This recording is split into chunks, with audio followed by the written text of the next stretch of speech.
My talk is entitled Beyond Devils and Messiahs on the Origin and Meaning of Stalinism.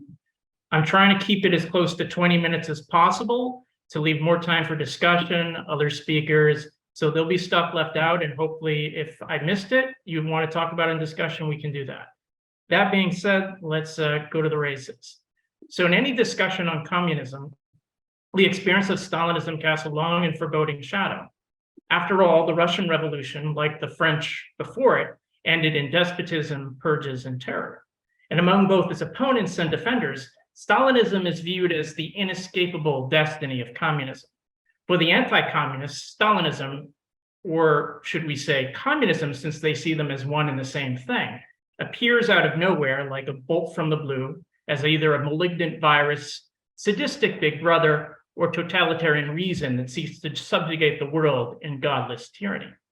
By contrast, members of the Communist parties viewed Stalinism as the inexorable unfolding of historical necessity and the only path for humanity to reach communism. Therefore, standing against Stalin meant one was either a fool or a traitor to history itself. Now, whether Stalinism was cast as a hellish devil or a providential messiah, both positions agree that it was the inevitable fate of communism. However, if we conclude to the contrary that communism is not condemned to be Stalinist, then it is necessary to reject this framework to truly understand the origins and meaning of Stalinism. And our search for those roots of Stalinism lie in the concrete material situation confronting the Russian Revolution of 1917. When the Bolsheviks took power, they understood that Russia was too underdeveloped to begin the construction of socialism, and they gambled on their revolution acting as a spark that would inspire the working class to take power in the advanced capitalist countries. And this was not at all unreasonable, since the revolution was on the agenda in Germany, Hungary, Austria, Italy, Spain, Poland, and elsewhere, with strikes, demonstrations, factory seizures, and the like. Yet the bourgeoisie managed to defeat this revolutionary onslaught in the West, and Bolshevism was quarantined inside Soviet Russia. And by 1923, this meant the Bolsheviks had to face the unenviable prospect of taking the socialist road alone. In addition, the Bolsheviks were confronted with the worst possible situation inside Russia itself.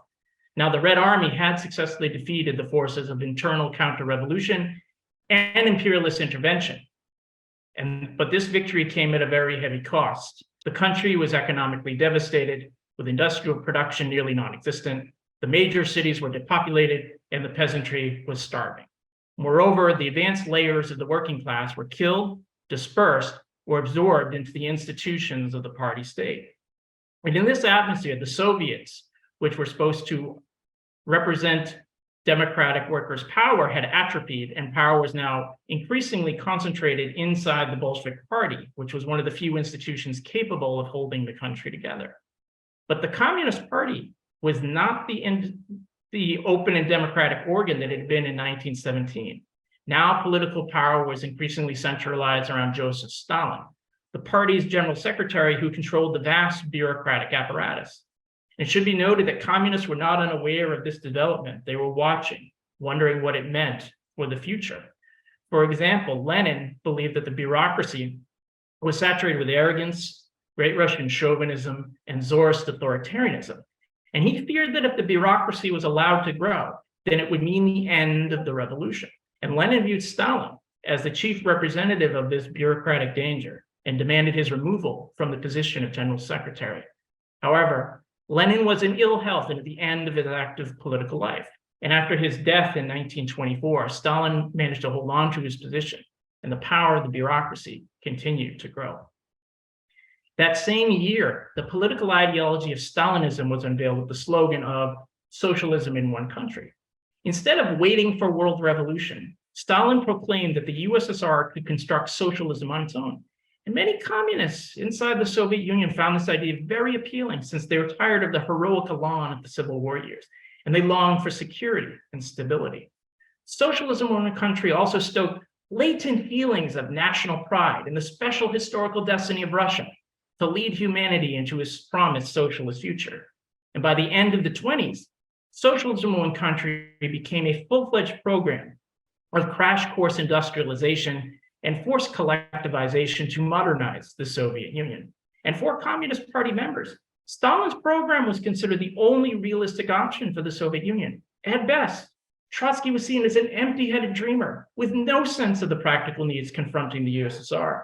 Or worse, and if we're being honest, far more common, as a splitter and a traitor who's threatened to undermine the party with his Menshevik ideas.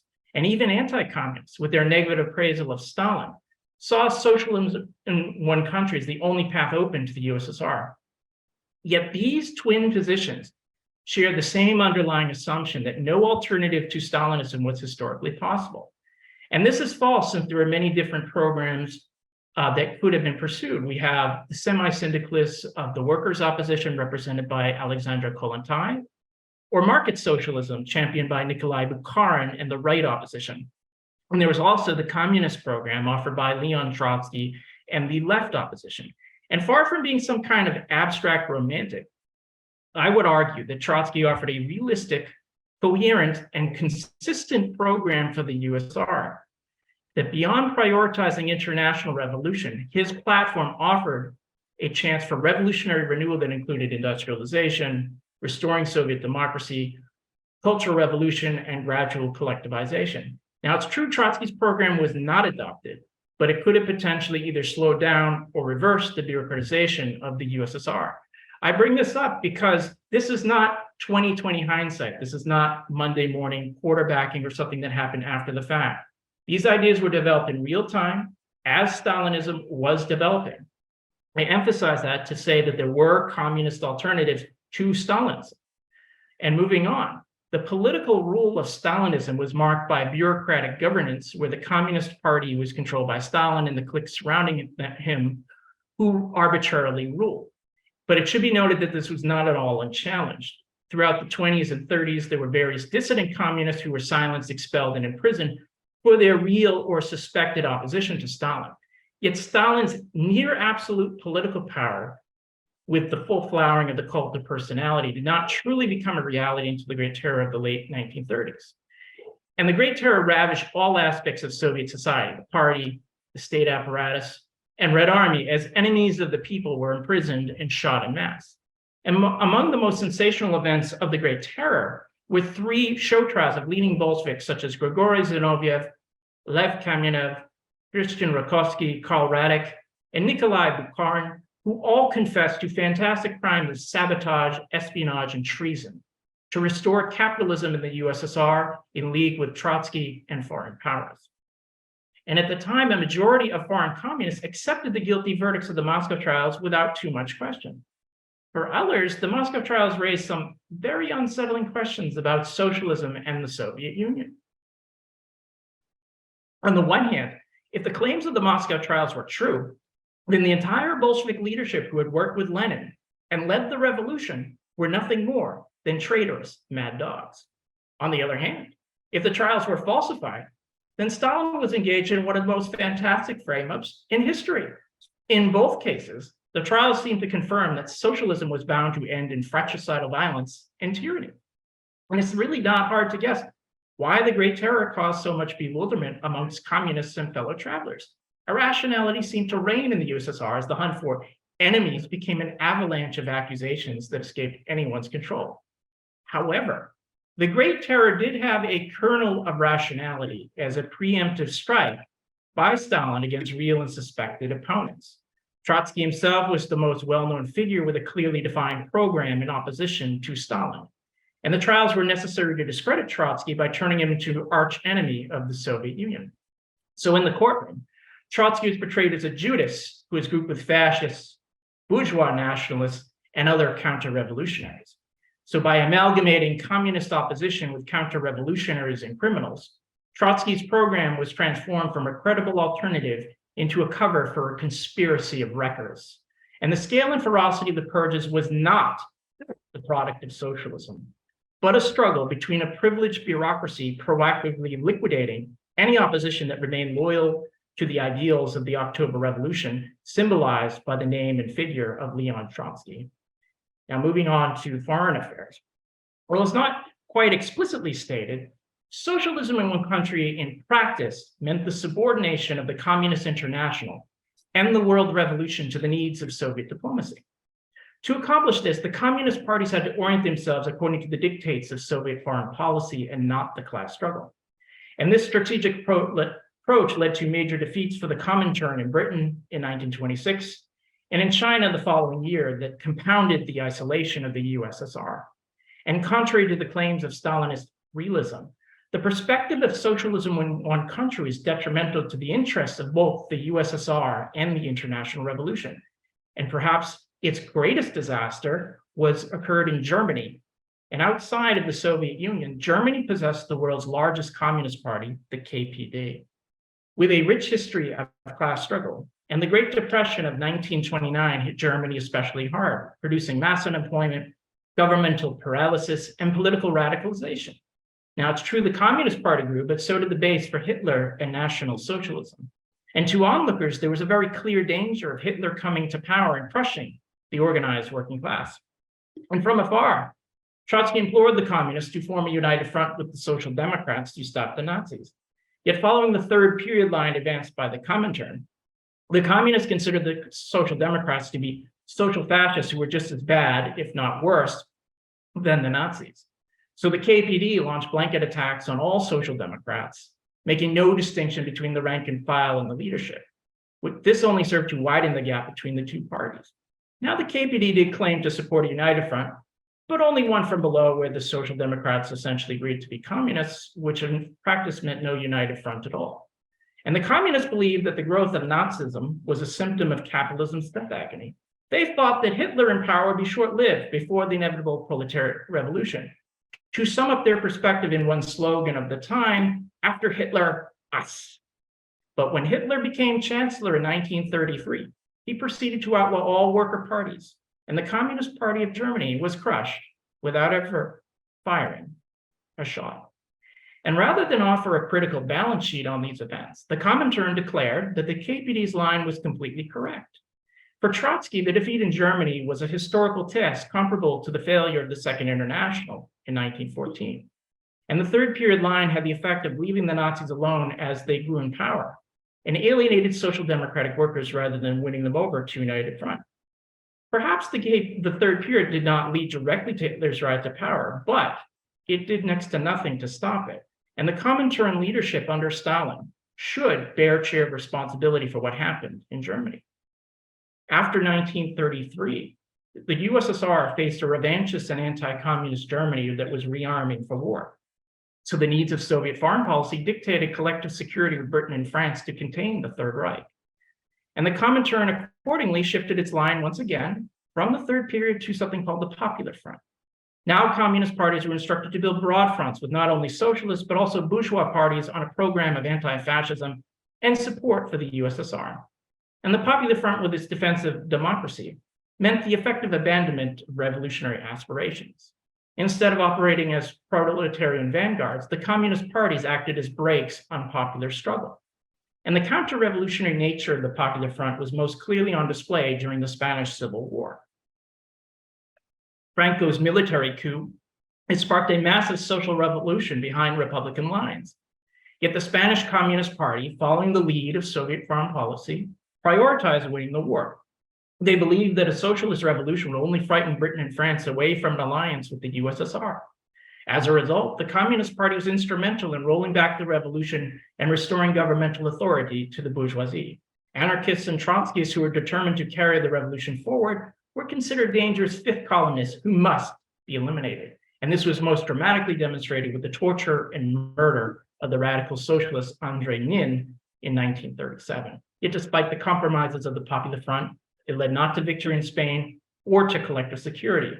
So in August of 1939, the USSR abandoned the Popular Front by signing a non-aggression pact with Nazi Germany. And communists worldwide struggled to rationalize their defense of the USSR following the signing of the pact with their hated fascist enemies. Now, while those claimed that the pact bought time for the USSR to prepare for war, this was belied by Soviet action. And I will only pick three here, even though there are actually many more I could discuss. For one, the USSR gave needed raw materials to the Third Reich that actually made it easier for them to attack. Two, the military purges of previous years had drastically weakened the Red Army, particularly at its highest levels. Third, and I would actually argue most damning, Intelligence from Soviet spies about an imminent German invasion was willfully ignored by Stalin. So when the 3 million soldiers of the Wehrmacht, the largest land army invasion in history, invaded the Soviet Union in June of 1941, the country was taken completely by surprise.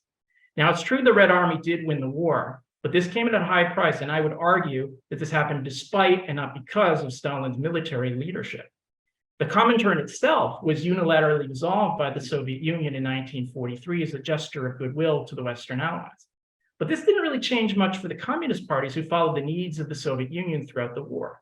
And the goal was not world revolution, but defeating fascism. So communists who led anti-fascist struggles in France, Greece, and Italy, with a notable exception of Yugoslavia, actually, did not fight for any form of social revolution, but restoring democracy and national independence. Furthermore, at various conferences with the Allied powers, Stalin agreed to the division of Europe into separate spheres of influence. Eastern Europe will be dominated by the USSR, while the West would remain capitalist. So after the war, the new Eastern European people's democracies replicated the Stalinist structure of nationalized economies and bureaucratic rule. Ultimately, Stalinist leadership of the USSR and the Comintern proved to be devastating. By sacrificing world revolution for realpolitik, Stalin made major blunders that threatened the existence of the Soviet Union. Furthermore, the leadership of the communist parties, who willingly followed every zigzag of Soviet foreign policy, ensured that they lost many opportunities for proletarian revolution. Now, to begin wrapping up, for many disillusioned communists who were repulsed by the crimes of Stalinism, it was only natural for them to talk about their loss of faith in the God that failed, as one famous anthology put it. As communists, they believed in a new savior, but found themselves serving a false messiah who used the language of historical necessity to betray their hopes and dreams of a better world. And now, repentant, these former communists embrace a new mantra, where it is a secular folly to use totalitarian reason to transform human nature. And if one accepts these articles of faith, then any talk of changing the world to do away with private property is effectively rendered impossible. And when Stalinism is seen as either a devil or a messiah, then it can only be explained by moralism and mysticism. Yet comprehending Stalinism is not beyond human reason. The tools of historical materialism enable us to understand the roots of Stalinism come from the material conditions of isolation, backwardness, and scarcity prevailing in Russia. After the revolution and civil war, the working class was reduced to impotence, while many of its most active members were absorbed into the Red Army and the party state. And this historical situation fostered the creation of the Stalinist bureaucracy. Ultimately, Stalinism can be defined as a form of bureaucratic rule over collectivized property relations, which were originally meant to foster Soviet democracy. And its governing ideology was the nationalist idea of socialism in one country, not Leninist internationalism. Certainly, in a very formal way, Stalinism grew out of Bolshevism in the sense that one followed the other. However, just as the Stalinist bureaucracy was parasitic upon the USSR's economy, it was parasitic upon the ideas of Bolshevism. The party continued to call itself Bolshevik and used the same slogans, but these were a form of camouflage where the revolutionary essence was empty. And the Stalinist program of socialism in one country represents the repudiation of proletarian internationalism. In fact, Stalinism grew out of Bolshevism not logically, but as its negation and betrayal. And the first victims of Stalinism were Marxists and communists who had fought for the October Revolution. And in the end, we can and we must reject the dual claims of both anti-communists and Stalinists that communism is bound to end in bureaucratic rule and terror. We should instead envision and fight for a communism free of Stalin's deformations. And that means taking up the banner of genuine Marxism with its program of international communist revolution and a new society free of exploitation and oppression ruled by the working class. Thank you.